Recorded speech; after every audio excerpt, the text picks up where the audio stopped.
Good morning mga sir. So today, i-install natin itong Suzuki Genuine alarm. And kakadating lang na delay sa delivery. Plug and play sa Rider 150 Fi. And sa Triapu 150 Fi.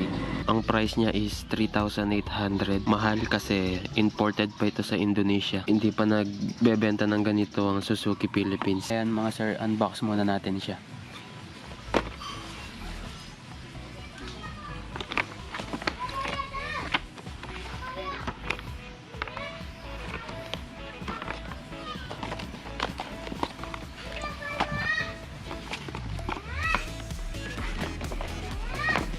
Traction manual. Ito yung module, mismong module ng alarm natin. Suzuki. Yung speaker. Meron din siyang kasamang wiring harness. And tapos meron din siyang bracket. Metal. Rubber sa module. Zip ties.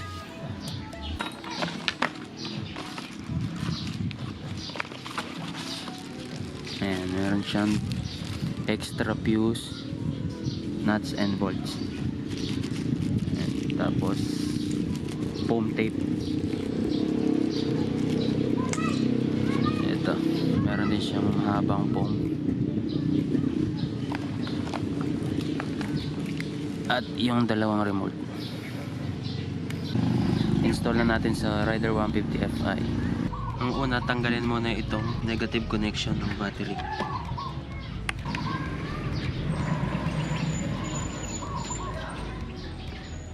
Tanggalin muna natin itong fairings niya.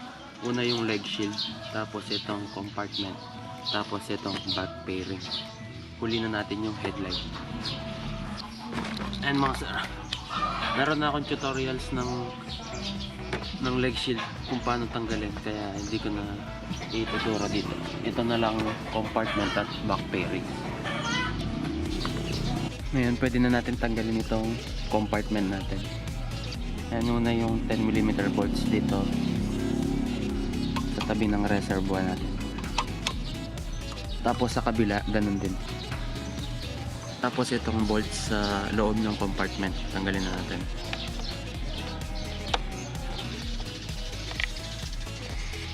Tapos naman yung dalawang pins sa ilalim ng upuan mga sir. Dalawang ito.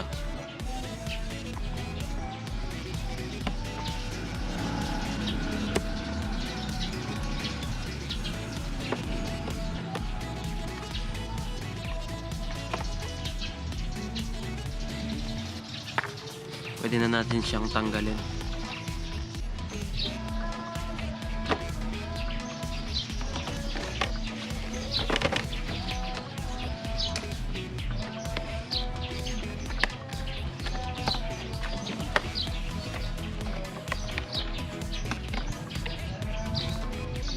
Ayan mga sir, after ng compartment, ito namang back fairings natin. Kahit itong left side lang, kahit hindi natanggalin itong right side.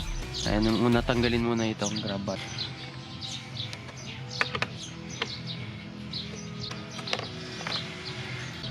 Tapos itong pin.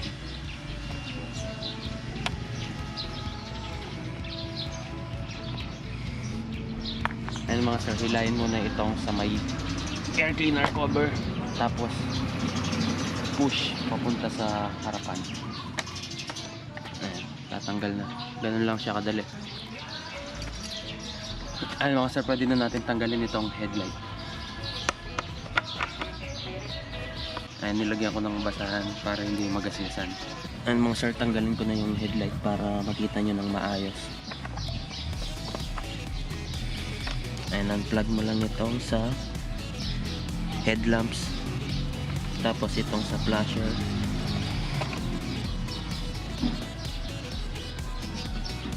At itong odo. Yung rubber ilagay sa module. Ayan. mga sir. Tapos ng speaker, yung metal bracket, at yung mga bolts kailangan natin. Yung metal bracket ipasok natin dun sa rubber ng alarm natin. Yan. Yung mga sir, pumasok. Tapos itong speaker dito sa kabila. Yan mga sir. And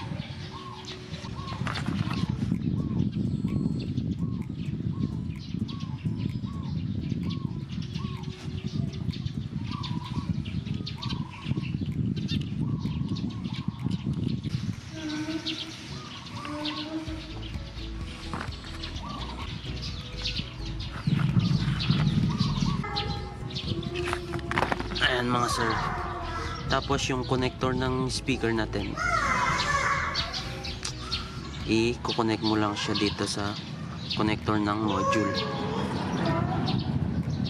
Ayan mga sir.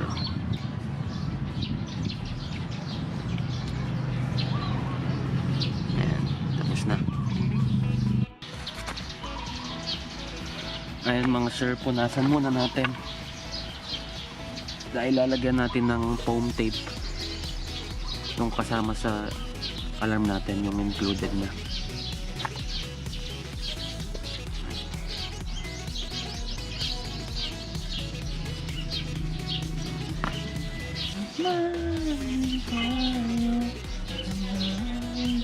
Turn on, pwede na natin ilagay yung alarm natin na inassemble natin kanina. Tapos yung 10mm bolts and nuts kailangan natin. And una yung speaker.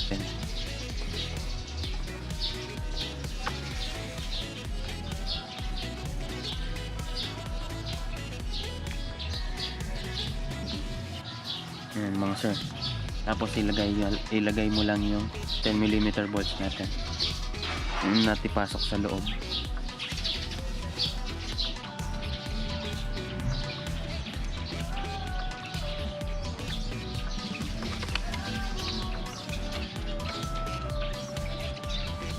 Ayan mga sir, nailagay rin natin. Next naman, pwede na natin ilagay yung harness. Ito mga sir, yung wiring harness natin. Ayan. Yung nag-iisang plug pupunta sa may alarm. Tapos itong apat na plug na ito pupunta sa headlight. So gagawin muna natin siya ng pwesto. Ipwesto na natin siya dito.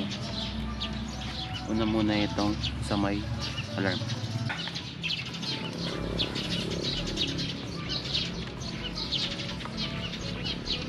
Tapos i-plug lang natin itong sa alarm. Ayan. Ayan mga sir, dito ko siya itinago sa may lalim ng tangke. Ayan na, mahaba siya, no? So kailangan natin, and itutupi ko na lang siya dito. Tapos ito pupunta dito.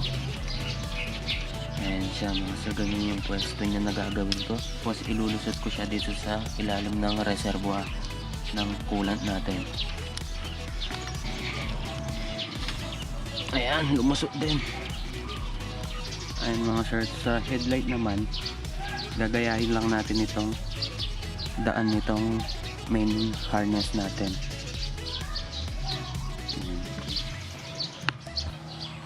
Ayan, tanggalin lang natin itong dalawang 10mm bolts sa harapan.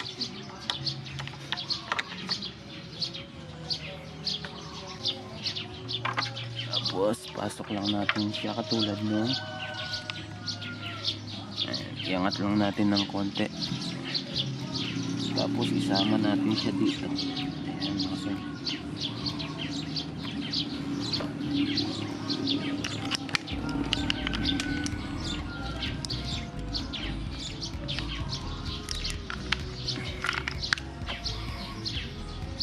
Ayan mga sir, sakto. Pwede na natin ibalik itong dalawang 10mm bolts. Ito na yung apat na plug natin sa alarm. Ayan. Tingnan nyo, magkatulad oh. So ilalagay natin itong dalawang ito and dito sa ignition switch natin. And unplug mo lang itong green plug. Ayan. Tapos ang ilalagay mo dito sa female plug ng ignition switch ay itong male plug na nanggagaling sa alarm natin. Ito yan. Ayan. Next. Tapos itong male plug ng ignition switch, ang ilalagay natin itong female plug na nanggaling sa alarm natin.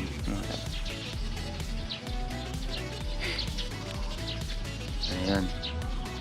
Next naman, itong dalawa pa na para sa signal lights. So yung in-unplug natin sa headlight kanina, itong 3 pin, and may 3 pin na male, ang ilalagay natin itong female plug na nanggaling sa alarm natin, mga sir. Mga sir, hindi ka magkakamali dito dahil hindi mo naman pwedeng isaksak sa iba itong mga plug na ito. Itong natira na male plug, ilalagay natin kapag nilagay natin yung headlight kasi nandoon yung kapares niya. And ilalagay na natin yung headlight. Tapos ito yung natirang plug sa wiring harness ng alarm natin. Female plug sa signal lights ang ilalagay natin dito.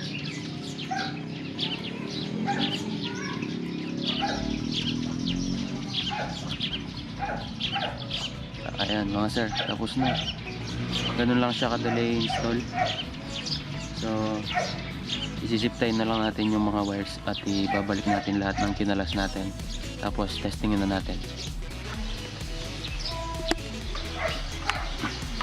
Ay pwede na natin i-connect ulit yung negative ng battery natin. Ayan mga sir, testingin muna natin yung alarm bag kung umaandar bago natin ibalik yung lahat ng pairings niya. Try muna natin yung arm, unarmed, tapos yung silent mode. Ayan, umilaw siya. So umaandar mga sir. Ayan mga sir, ganyan lang yung pwesto. Pwede na. Ayan.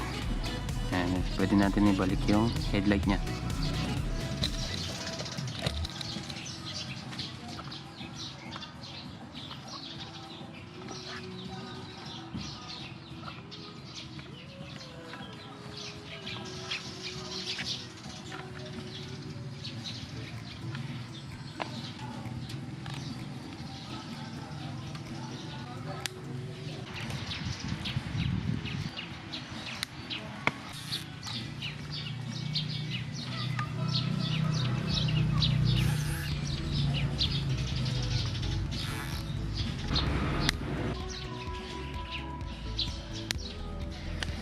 Ayan, nilagay na natin yung huling foam na kasama sa alarm natin.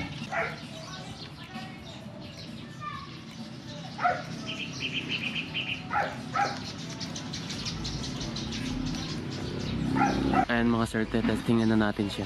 Ito yung remote niya. Ang remote niya meron siyang arm, unlock at silent mode. Wala lang siyang remote start. Hindi ko rin naman ginagamit yan. Ayan mga sir, so kapag arm,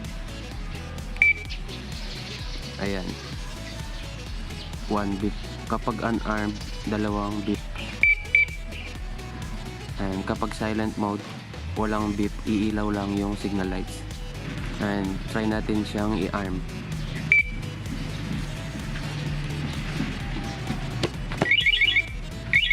Ayan, magwa-warning muna siya. Tapos kapag ginalaw ulit, mag-a-alarm na siya.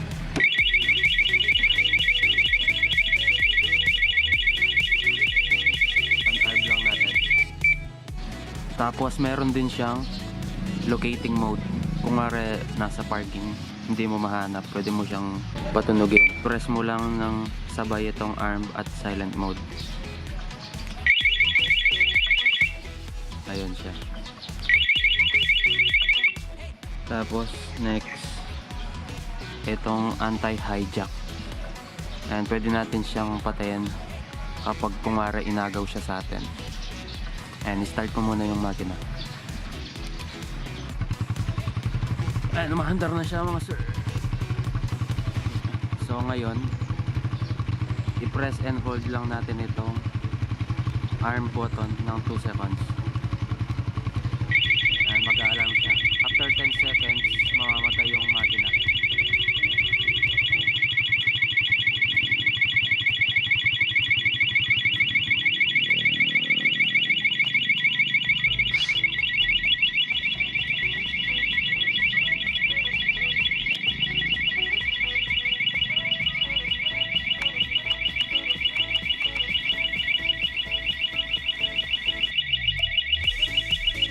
Mawawala siya ng power.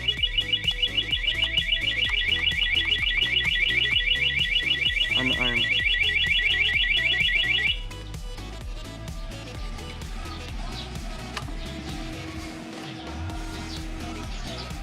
Ang next naman itong remote engine stop. And pwede natin siyang patayin sa remote. And paandarin ko muna yung motor. And pindutin lang natin itong unlock. Ayan, ganun lang siya. Mamatay na yung makina. Next naman, itong silent mode. Ayan, kapag nag-alarm siya, silent lang, walang tunog. Iilaw lang yung mga signal lights niya. Ganun lang siya mga sir. Mga sir, pipindutin kong itong arm. Ayan, tapos yung silent mode. And umilaw yung signal light natin. Ayan, i-try natin siyang galawin. Ayan, umiilaw lang siya, wala siyang tunog, no? Isa pa. Ayan mga sir, umiilaw lang siya, silent mode. Pero hindi mo pa rin mapapaandar ang makina kahit naka silent mode kapag nag-alarm ang motor. Ito naman sir, kapag ginalaw itong susian mo. Ayan, armed natin. Ayan, tapos kapag switch on mo siya, mag-a-alarm na siya agad. Ayan, wala siyang power, hindi mo rin siya ma-start.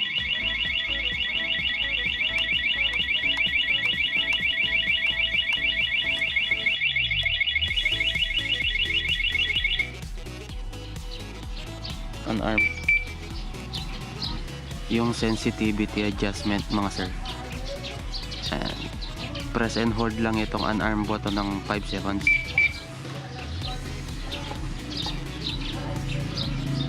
Ayan, iilaw yung dalawang signal lights natin. And press lang yung mute button para pumili.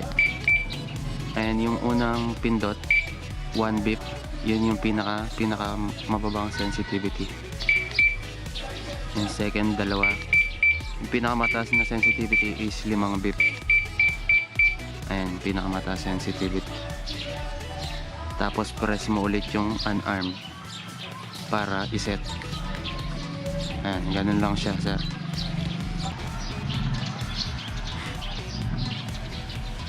Ayan mga sir, mag-automatic arm din siya kapag nasa pinakamataas na sensitivity yung sensor niya.